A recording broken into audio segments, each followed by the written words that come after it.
The Miskatonic University expedition of 1937, a venture whispered about in hushed tones across the Quad and openly derided in more conventional academic circles, had never been merely a scientific endeavor. It was, from its inception, an act of intellectual heresy, a testament to the audacious, dare one say reckless curiosity that gnawed at the fringes of human understanding. Its very existence was an affront to orthodox science, a desperate effort born from the unholy union of empirical data and the chillingly consistent prophecies gleaned from texts considered anathema to any sane mind. Their vessel, the Albatross, now hung in the abyssal blackness beyond Luna's familiar crater-pocked face. It was a monstrous yet undeniably functional contraption, born not of elegant design, but of necessity and desperation. Its hull was a patchwork quilt of repurposed naval plating salvaged from seized German battleships from the Great War, each riveted seam a testament to its improbable genesis. Within, intricately wired vacuum tubes hummed with arcane energies, glowing a sickly amber that cast dancing shadows across the cramped confines of the control deck. Its very framework incorporated esoteric alloys smelted in the university's deepest, most secretive forges, where the air still carried the sharp tang of ozone and forgotten alchemies, materials whispered to have been derived from meteoritic fragments of impossible composition. Its trajectory, painstakingly calculated not only with the familiar precision of astronomical charts, but also with the unsettlingly accurate, if entirely unorthodox, data gleaned from the Orne Library's most forbidden grimoires, had brought them to this desolate, perpetually shadowed hemisphere. Professor Armitage, his gaunt face illuminated by the subtle, greenish glow of the navigation instruments, pressed his nose against the Albatross's thick, imperfectly ground quartz viewport. His eyes, usually sharp with academic rigor, now gleamed with an unholy mixture of scientific anticipation and a primal, almost atavistic dread. Beside him, Dr. Atwood, the expedition's chief geologist, a man of empirical science whose life had been dedicated to the tangible truths of rock and strata, stood equally transfixed. His brow was furrowed with a disquiet that mirrored Armitage's own, a dawning realization that the bedrock of his understanding was about to crumble. Below, etched against the star-dusted blackness with an unnerving, horrifying clarity, lay a spectacle that defied earthly comprehension, a cyclopean vista of geometrically aberrant structures. They squatted upon the lunar surface like the petrified nightmare of a mad god, ancient beyond reckoning, alien beyond despair. "By the Elder Ones," Armitage breathed, his voice a low, reverent tremor that seemed to vibrate with the sheer weight of millennia, heavy with the dust of ages. It is as the texts foretold. Even the Necronomicon, for all its depravity, for all its maddening verses, could not fully prepare one for this absolute, crushing reality. Atwood could only nod, his gaze fixed on the alien cityscape, a silent testament to a civilization that had risen and fallen before humanity had even dreamed of tool-making. Towers of impossible angles, their spires piercing the vacuum, seemed to defy known architectural principles, their surfaces adorned with carvings that seemed to writhe and shift even at this immense distance, playing tricks upon the optic nerve, hinting at a sentience even within the stone. Vast paved plazas, stretching between these monolithic structures like the forgotten parade grounds of an alien empire, lay barren and silent, their patterns hinting at a mathematics that lay far beyond the ken of human intellect, a non-Euclidean geometry that threatened to unravel the very fabric of reason. This was no natural formation. This was the undeniable, horrifyingly palpable testament to an alien civilization of terrifying antiquity and unimaginable power.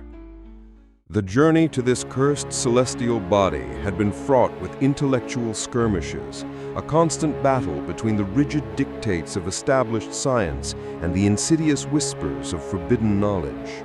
The very notion of the expedition had germinated from a series of late-night, increasingly desperate conferences held in the most secluded wings of Miskatonic University, fueled by strong black coffee and the shared, terrifying conviction that something was profoundly, cosmically amiss. The initial proposal, penned by Armitage himself, had been met with a mixture of polite incredulity and outright derision by the more conservative elements of the faculty, not just from Miskatonic, but from rival institutions. To the far side of the moon, Professor Armitage? Dr. Albright, a renowned astrophysicist from Yale, his face a mask of smug skepticism, had scoffed during one particularly heated inter-university conference in Boston. Based on what, precisely? The ramblings of a long-dead Arab mystic? The Necronomicon is a work of fiction, a macabre curio for occultists, not a scientific text for reputable institutions. Armitage, his voice tight with controlled passion, had leaned forward, his hands clasped tightly on the polished conference table, knuckles white. Dr. Albright, if you had taken the time to actually read and decipher the texts, rather than dismiss them outright as mere fantasy, you would understand. Ibn Ghazi, the so-called mad Arab Abdul al-Hazred, for all his unsavory reputation, for all the madness that consumed him, possessed an uncanny, terrible insight into matters beyond human ken. His writings speak of cold, dead cities on a dead world beyond the veil of night, illuminated by stars not seen from earthly shores, constellations utterly alien to our terrestrial skies. He detailed the great angular structures that pierce the black vacuum, structures that cause the mind to recoil from their non-Euclidean blasphemy. Coupled with the astronomical anomalies we've been tracking for decades, subtle yet persistent gravitational perturbations, inexplicable bursts of energy emanating from the lunar dark side, dismissed by others as instrumentation errors, and the sheer consistent detail across various fragmented texts, it paints a picture. A terrifying, yes, but remarkably consistent picture that demands investigation, not dismissal.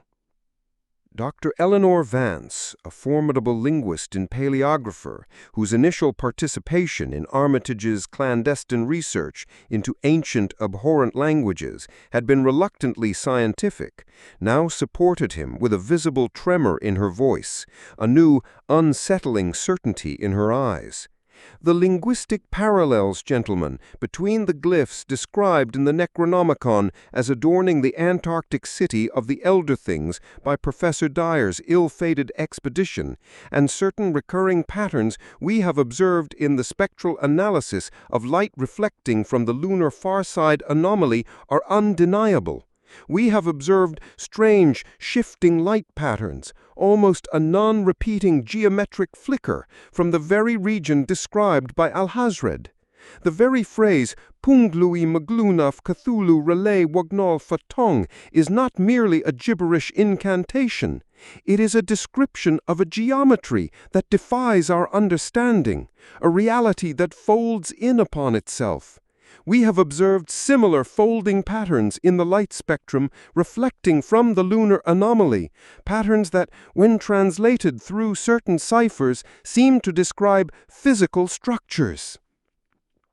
Professor Rice, the Albatross's perpetually anxious radio operator and junior astrophysicist, then a young, eager graduate student, had provided the crucial mathematical backing, his voice filled with a mixture of academic certainty and growing personal dread.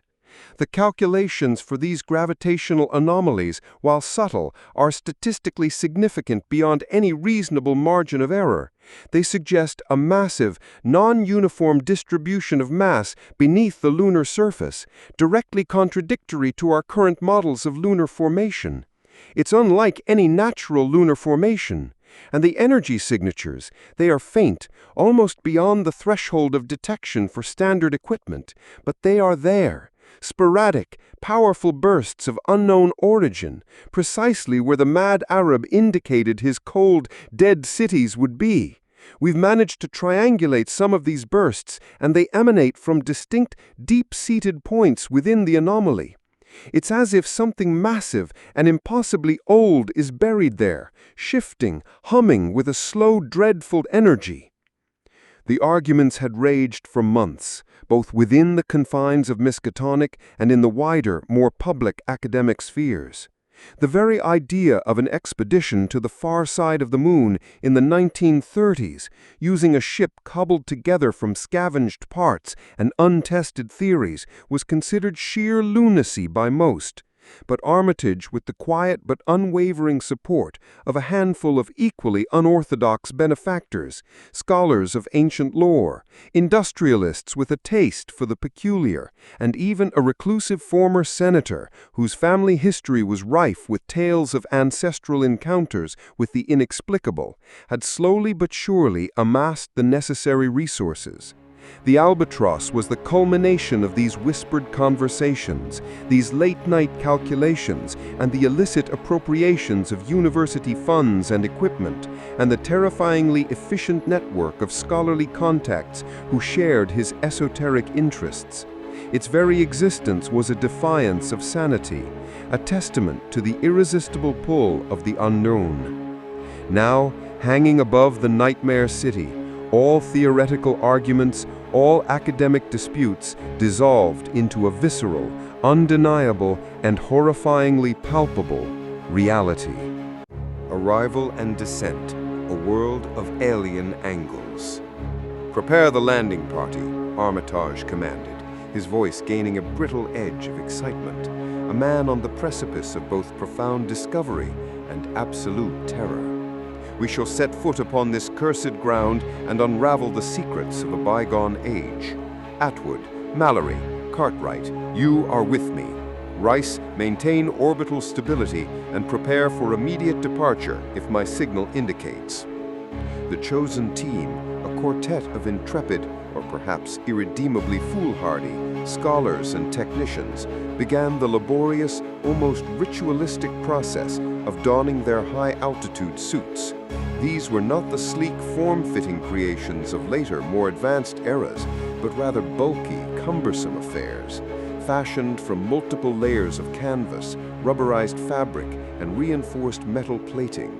They were designed to maintain internal pressure against the vacuum, while providing rudimentary protection against radiation and micrometeorites. Each suit weighed a considerable amount, even in Earth's gravity, and while the moon's reduced pull made them somewhat more manageable, they still felt like a second, inflexible skin, restricting movement and demanding constant, conscious effort for every gesture. The internal temperature was maintained by a rudimentary heating coil system, which often malfunctioned, leading to uncomfortable hot or cold spots. They resembled nothing so much as the deep-sea dialing gear of a previous era, adapted for the vacuum and the unknown atmospheric conditions of the lunar surface. The primitive oxygen tanks strapped to their backs hissed faintly, their contents providing a finite and terrifyingly precious supply of breathable air, monitored by small, barely visible gauges. The heavy, glass-domed helmets, with their elaborate internal communication systems and anti-fogging mechanisms, encased their heads entirely, muffling the outside world to a dull hum of their own breathing and the crackle of static from the comms. Their peripheral vision was severely limited, forcing them to turn their entire bodies to gain a full view. They were the very image of Wiley Post's pioneering stratosphere ascents, a touch of earthly familiarity amidst the encroaching cosmic horror, a desperate echo of human endeavor in a realm utterly alien. Dr. Mallory, the expedition's biologist, his usually meticulous movements hampered by the bulk of his suit, struggled to secure his helmet clamps, his fingers fumbling with the stiff metal. young Mr. Cartwright, the expedition's official photographer and junior archaeologist, a man whose youthful enthusiasm usually bordered on recklessness, was noticeably subdued, his movements stiff with apprehension. He adjusted the heavy plate camera, its brass fittings gleaming dully in the artificial light of the albatross's airlock, ready to capture the unholy wonders that awaited them. Armitage and Atwood, seasoned veterans of countless perilous expeditions into forgotten ruins and dangerous geological sites, moved with a practiced, albeit still laborious grace, born of long experience with cumbersome gear in extreme environments. As the inner door of the airlock hissed shut with a definitive thud, and the pumps began their slow, wheezing exhalation of the ship's carefully maintained atmosphere, a palpable tension filled the small metallic space.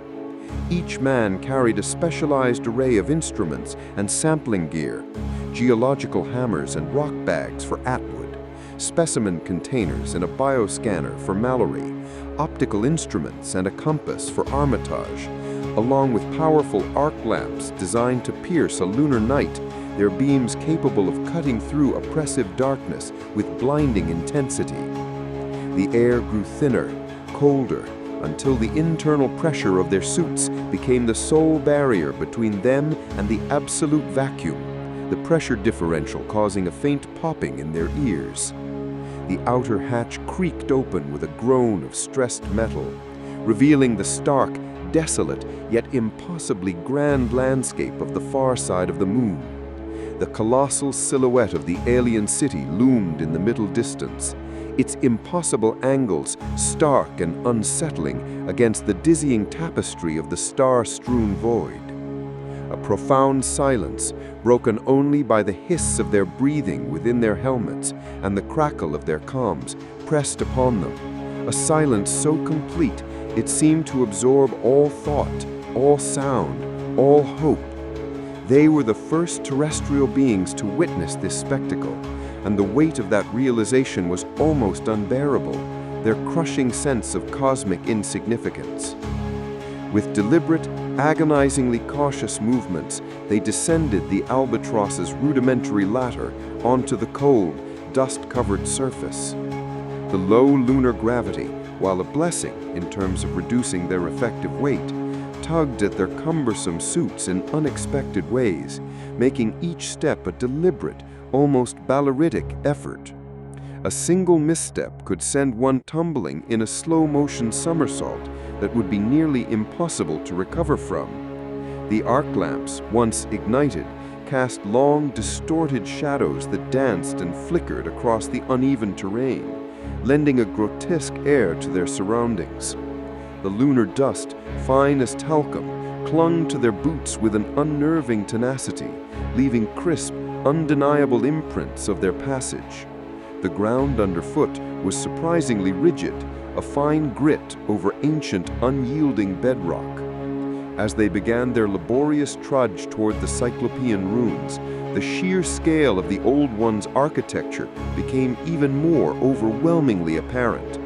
The structures grew, stretching upwards and outwards with a disturbing grandeur that defied human architectural logic. Towers that seemed to pierce the very fabric of the vacuum, their spires reaching into the Stygian blackness like frozen nightmares, seemed to defy the very laws of physics.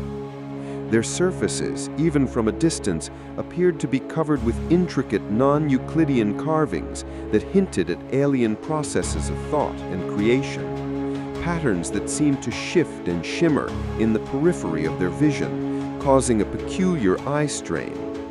Vast paved plazas stretching between them like the forgotten parade grounds of some monstrous pre-human empire lay barren and silent, their material a strange gray stone that seemed to absorb the light rather than reflect it, casting an unearthly pallor. They reached the outskirts of the city, the air within their helmets growing thick, not with particulate matter, but with a palpable sense of oppressive antiquity and crushing dread. The stone-like material of the buildings, when they finally stood before it, was an alien gray, a shade impossible to describe with terrestrial colors. It was smooth in some places to an unsettling degree, feeling almost warm to the touch of a gloved hand despite the vacuum. In others, it was covered in a bizarre, almost organic texture, like petrified muscle or ancient flayed skin, rippling with unidentifiable glyphs. Strange, unsettling patterns adorned the walls, glyphs and bas-reliefs that seemed to mock human attempts at comprehension, their swirling lines and impossible angles hinting at concepts utterly alien to terrestrial minds. "Incredible," Atwood murmured, his voice tinny and distant over the helmet's internal communication system, muffled by the static. He knelt, an effort that required considerable leverage and strain against the stiff, unyielding joints of his suit, the canvas protesting with soft groans. He brought a portable magnifier to bear on a fragment of fallen masonry. "The composition is unlike anything I've ever encountered, Armitage. Some sort of hyper-dense silicate matrix, yes, but interwoven with organic filaments? It seems almost grown rather than constructed. The atomic structure, it's unstable, almost fluid, yet rigidly bound." He ran a gloved hand over the smooth, yet oddly warm surface, a warmth utterly inexplicable in the frigid lunar vacuum, a warmth that seemed to emanate from within the very stone. Armitage, his gaze sweeping across the alien cityscape, felt a chill that transcended the lunar cold, a dread that seeped into his bones. "Their science was far beyond our own, Atwood. We are but children picking at the scraps of a forgotten giant. We must proceed with the utmost caution. Every shadow could conceal a horror beyond our reckoning." They ventured deeper into the ruined metropolis, their arc lamps cutting blinding swaths through the oppressive, absolute darkness that clung to the ancient structures. The powerful light seemed to be swallowed by the gray material, barely illuminating the intricate details of the alien architecture, as if the stone itself absorbed all photons. They passed through colossal archways that seemed designed for beings of immense stature, entities far larger and more robust than any human. The sheer scale was disorienting. Walking through these gateways was like moving through the threshold of a mountain, their tiny figures dwarfed by the immense portals. The surfaces were covered in intricate carvings depicting scenes of alien life, of beings with star-headed forms and membranous wings, their multi-jointed limbs and bizarre sensory organs rendered with chilling precision. They were engaged in activities that defied human understanding. Some depicted what appeared to be geological processes, continents shifting and oceans forming, but on a scale and at a speed that hinted at a mastery over planetary forces beyond human comprehension. Others seemed to illustrate celestial phenomena, strange constellations and alien suns, suggesting a profound understanding of the cosmos, a cosmology terrifyingly different from their own. Still others showed what could only be interpreted as warfare, titanic struggles between the star-headed entities and other, more amorphous, less defined shapes, hinting at conflicts that had spanned eons and galaxies, battles fought with forces that could shatter worlds. The difficulty of movement in their bulky suits was a constant, gnawing presence, a thick, pervasive layer of discomfort and physical strain.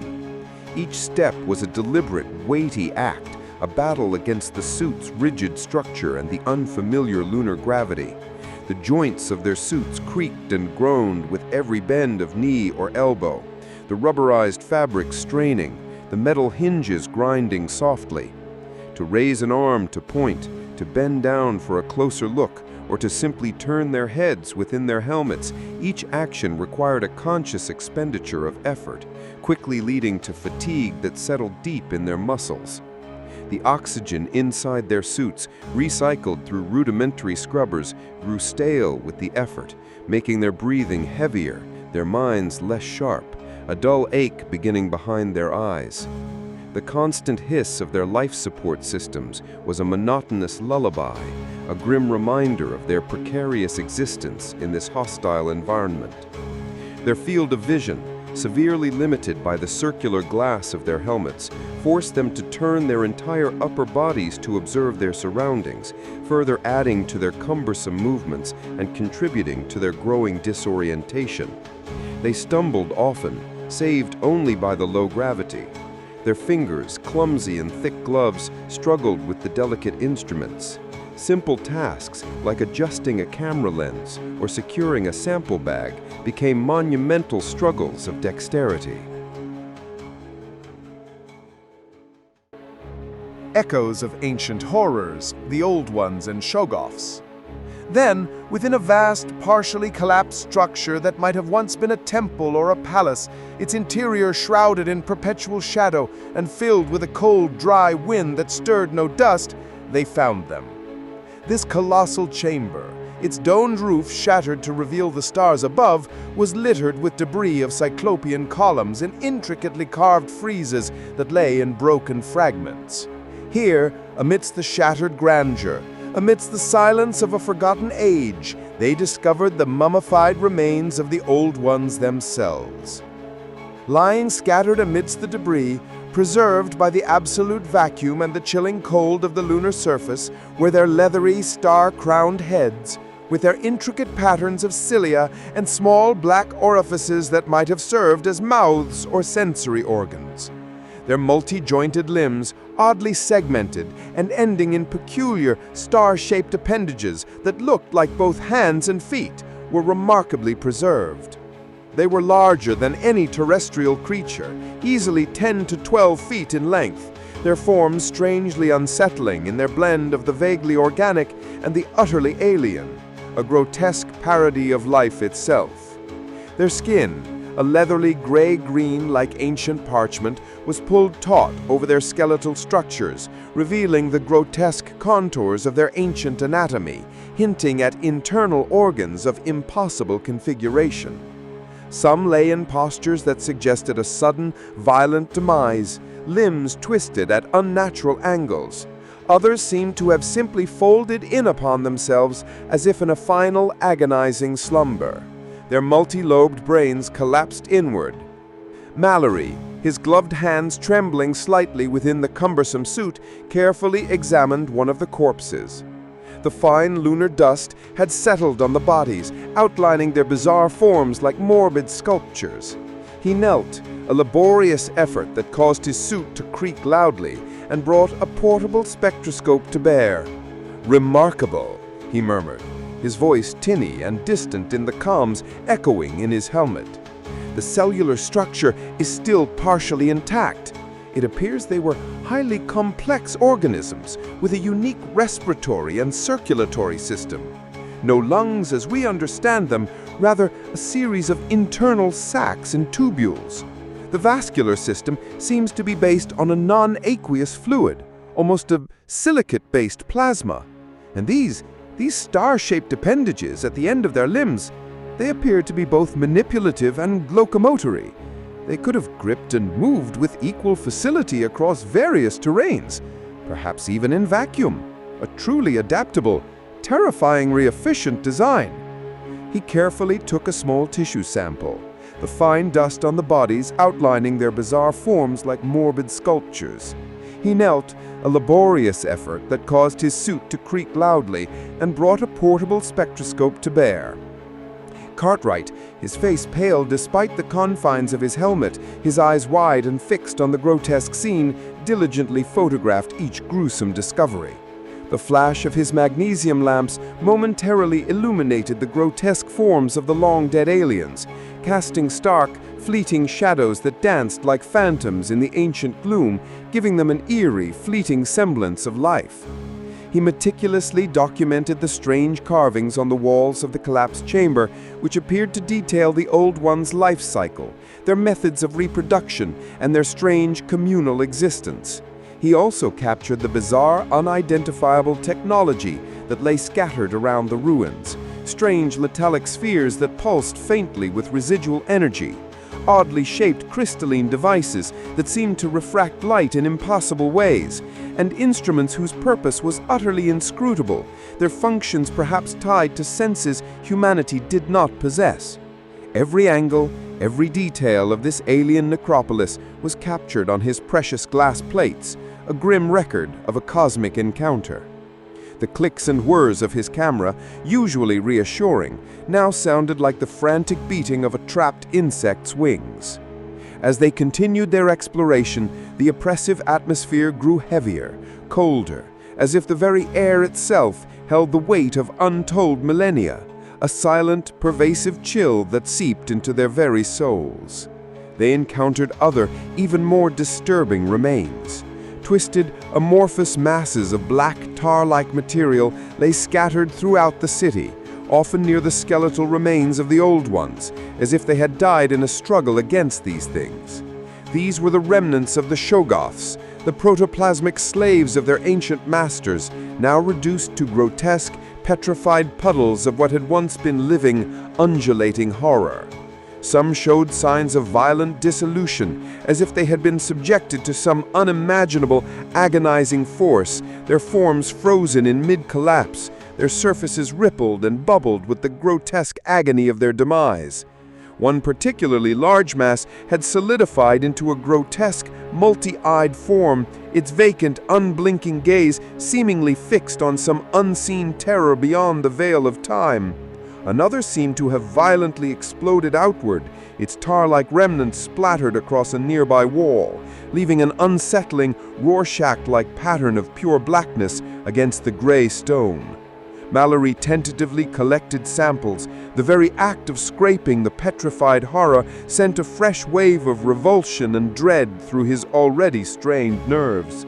He imagined with a shudder what terrors could cause such an end for creatures capable of shape-shifting and mimicry.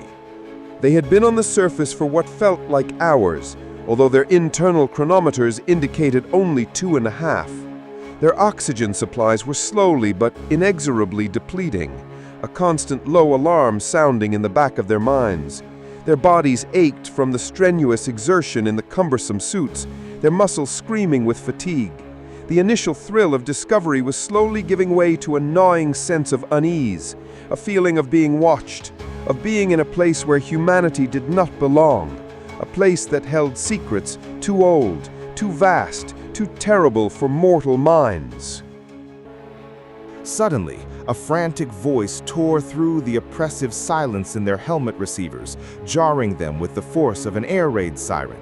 It was Professor Rice, the Albatross's radio operator, his tone laced with urgency and a palpable undercurrent of sheer terror, a thin, reedy sound of a man on the verge of breaking. "Armitage! Atwood! Mallory! Cartwright! Do you read me? This is Rice! Are you there? Answer me, for God's sake!" "We read you, Rice," Armitage replied, his brow furrowing with concern, his voice betraying a hint of irritation at the interruption, though a cold premonition began to settle in his gut. "What is it? We are in the midst of a crucial discovery. Make it quick." "You must return to the ship immediately. Something is happening here on the Albatross. We can't explain it, but the readings, the city, it's destabilizing." "Destabilizing? What do you mean, Rice? Be precise," Atwood interjected, his own professional calm beginning to crack, his hand instinctively going to his geological hammer. "We don't know, but the structural integrity readings from the city itself are plummeting, Professor, exponentially. Seismic activity is off the charts. Sections of the city are collapsing. We're picking up massive seismic activity that wasn't there moments ago. You must get back here now. Every second counts." Rice's voice was rising in pitch, bordering on outright hysteria, the words tumbling over each other in a torrent of fear. "Repeat, return to the Albatross immediately. Get clear." A low resonant rumble, almost imperceptible through the thick layers of their suits, yet felt deep in their bones, vibrated through the ground beneath their feet. It was a deep, guttural sound, not of thunder, but of unimaginable tectonic stress, of ancient foundations groaning under an unbearable, unseen weight. In the distance, silhouetted against the unforgiving canvas of the stars, one of the impossibly tall, star-patterned towers, which had stood immutable for eons, seemed to shudder violently, its alien geometry momentarily blurring as if it were a mirage. Then, with agonizing slowness, like a dying titan in a cosmic dream, it began to tilt, its immense mass grinding against itself with a soundless, horrifying force. And then, with a terrifying, silent finality that was somehow more dreadful than any explosion, it began to crumble, cascading downwards in a slow-motion avalanche of colossal debris, sending up a colossal cloud of lunar dust that billowed outwards in the vacuum, obscuring the distant stars, a pall of cosmic ash. "By God!" Armitage breathed, his scientific curiosity instantly overridden by a primal, overwhelming instinct for survival. "Rice is right. We have to get out of here." "Cartwright, the photographs!" Mallory exclaimed, grabbing the younger man's arm, his gloved hand a clumsy, insistent pressure. "Have you secured them all?" "I've got them, Professor. All plates accounted for." Cartwright's voice strained with fear, the weight of his camera suddenly feeling like an immense, crushing burden, each plate a precious, terrifying record. They turned and began to retrace their steps, their movements, already laborious, now frantic and uncoordinated. The rumbling grew louder, more insistent, vibrating up through their thick boot soles, shaking them to their core. More structures in the distance began to groan and collapse, the chain reaction spreading with terrifying, inexorable speed, a wave of destruction advancing silently towards them. The very ground seemed to vibrate with the death throes of this ancient, alien metropolis, a dying scream in the vacuum, a sound that only their suits' sensitive vibration detectors could register. The collapsing structures were getting closer, the debris clouds expanding and engulfing the distant landscape, swallowing the alien architecture in a maelstrom of dust and shattered stone. They scrambled across the uneven terrain, their bodies protesting with every jarring impact, their muscles burning, their breath coming in ragged, wheezing gasps within their helmets, the air growing thick with their strained exhalations. The albatross, a small silver silhouette against the blackness, seemed to recede, mockingly far away, an unattainable sanctuary. "Faster!" Armitage urged, his aging limbs straining with the effort, each step an agony against the stiffness of his suit, his voice raw with desperation. "Our very lives depend on it! Do not look back!"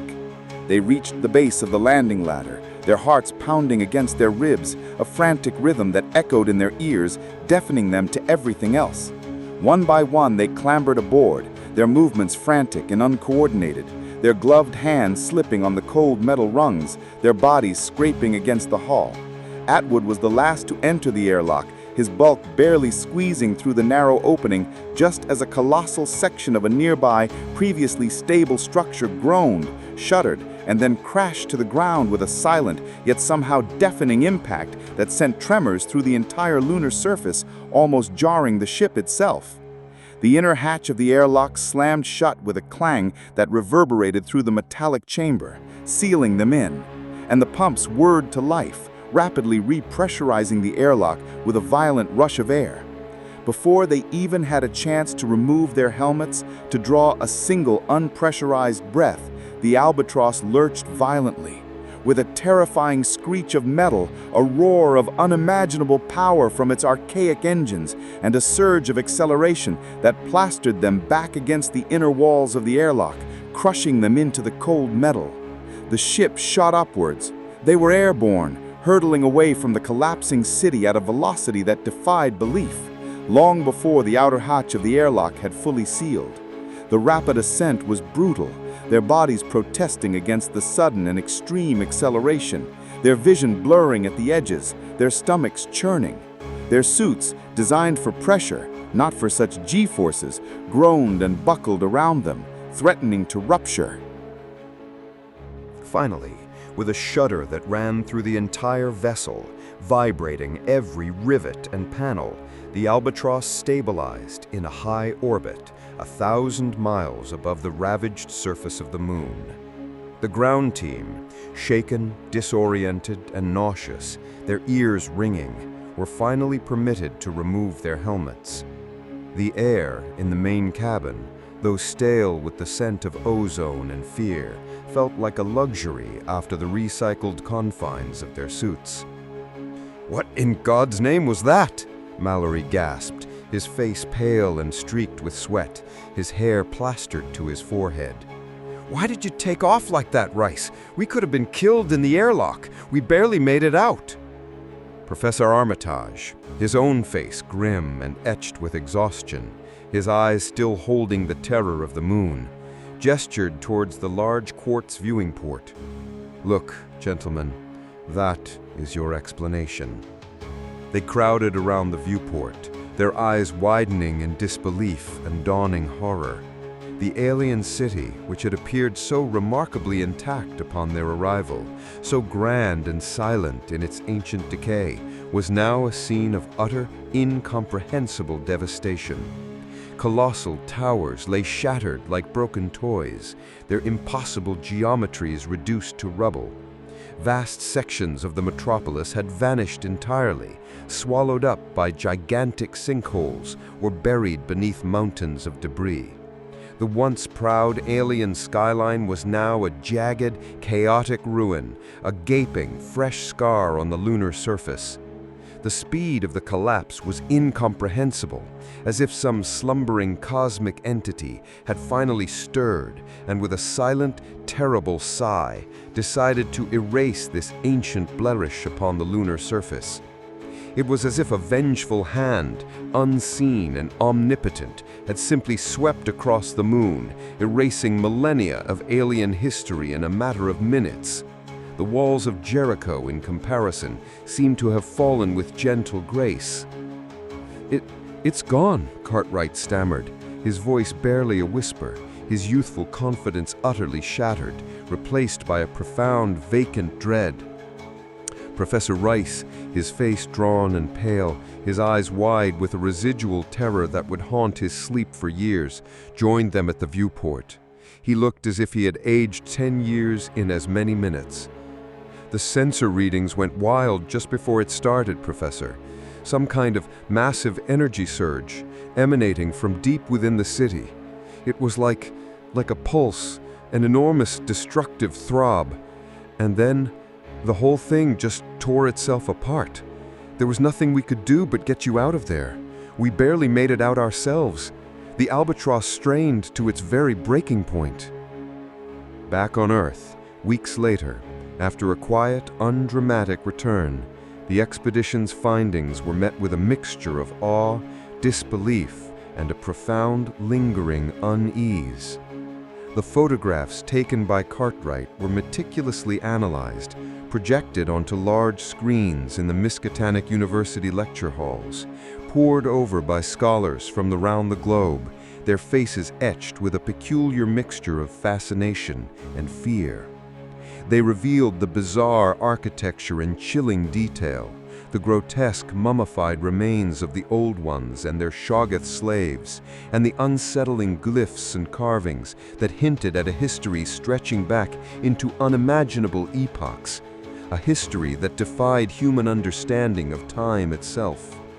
The images of the collapsed city, taken moments after their departure, served as a stark, horrifying reminder of the unknown forces at play, forces that could eradicate millennia of existence in an instant.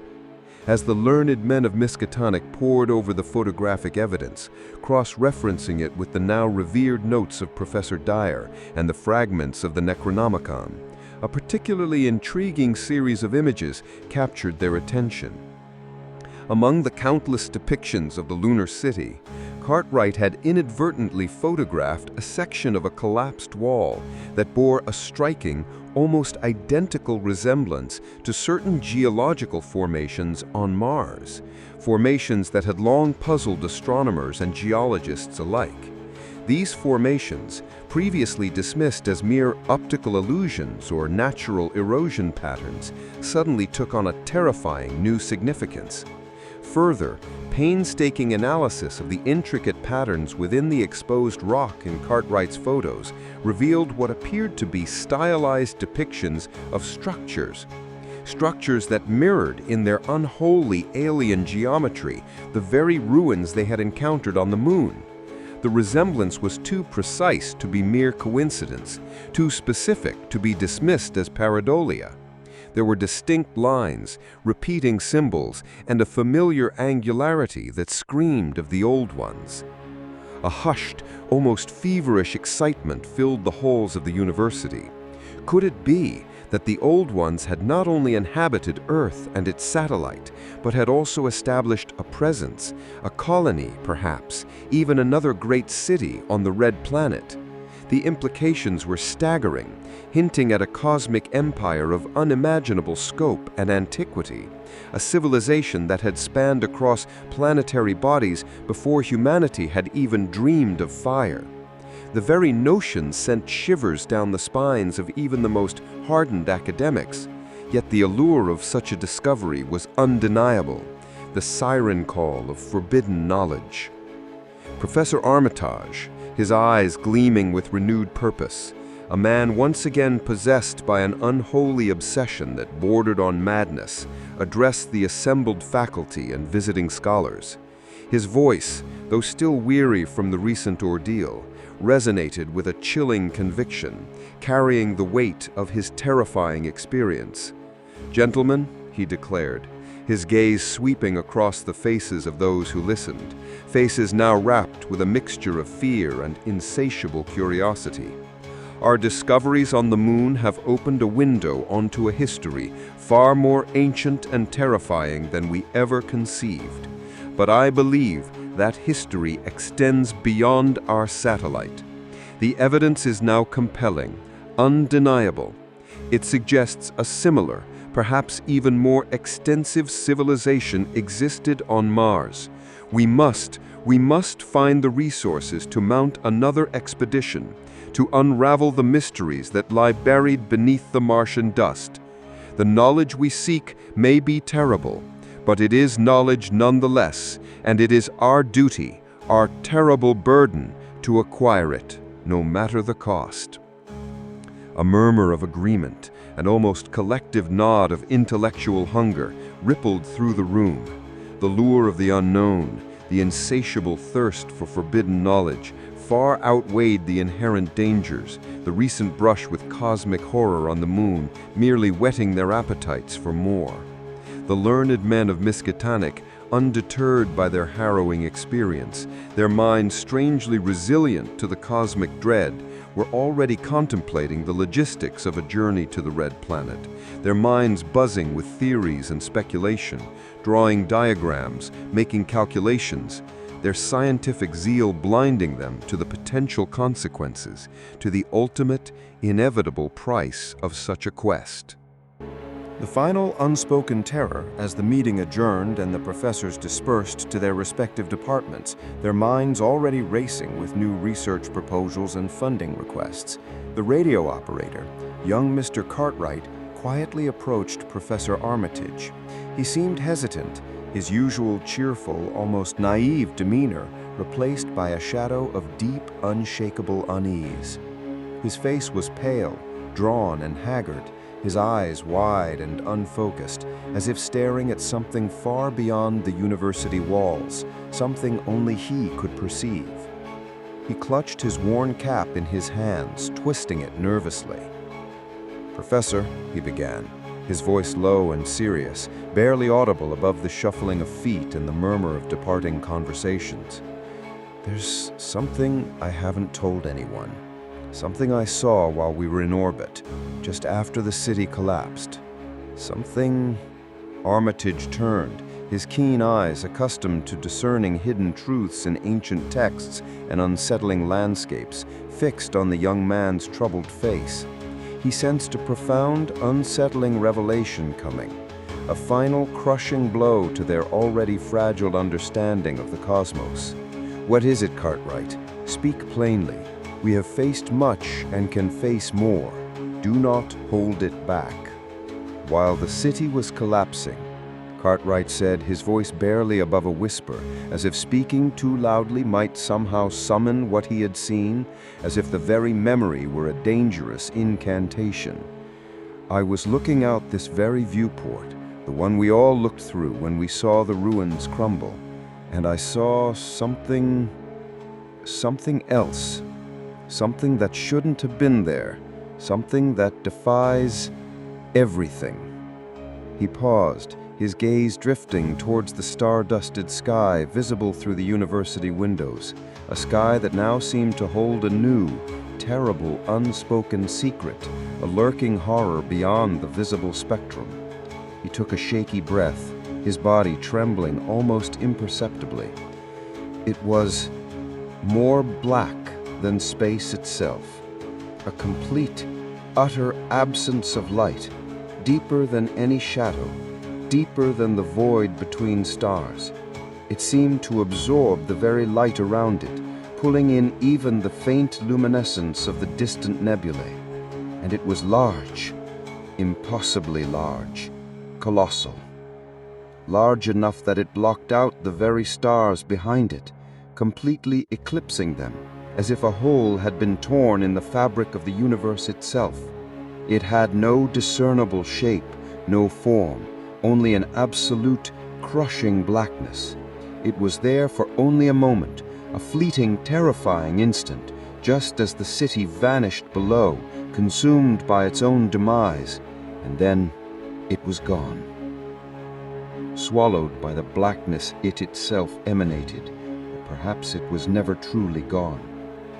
I haven't said anything because it seemed impossible, because it defied all logic, all reason. But I saw it, Professor. I know what I saw. It was waiting. Armitage stared at Cartwright, his own face paling slightly, the blood draining from his features, leaving them ashen. His mind, usually so sharp, so capable of categorizing and analyzing, reeled. The implications of such a sighting were too dreadful to contemplate, too vast, too utterly alien to fit into any human framework of reality.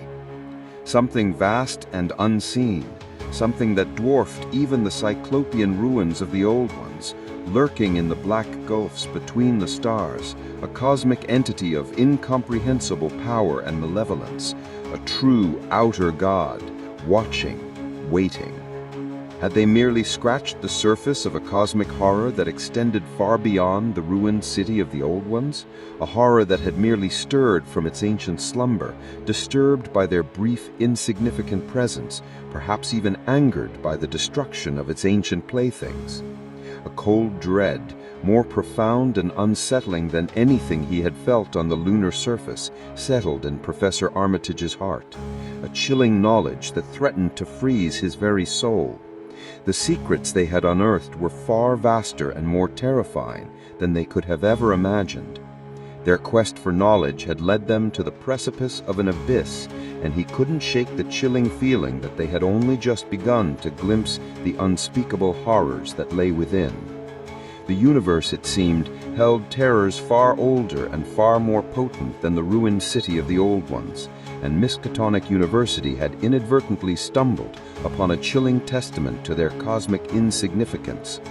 The journey to Mars, he now realized with a sinking heart, might not merely be a scientific expedition, but a descent into an even deeper and more terrifying darkness, a darkness from which there might truly be no return. The true masters of the cosmos were still unseen, their motives unknowable, their power absolute, and they had been watched.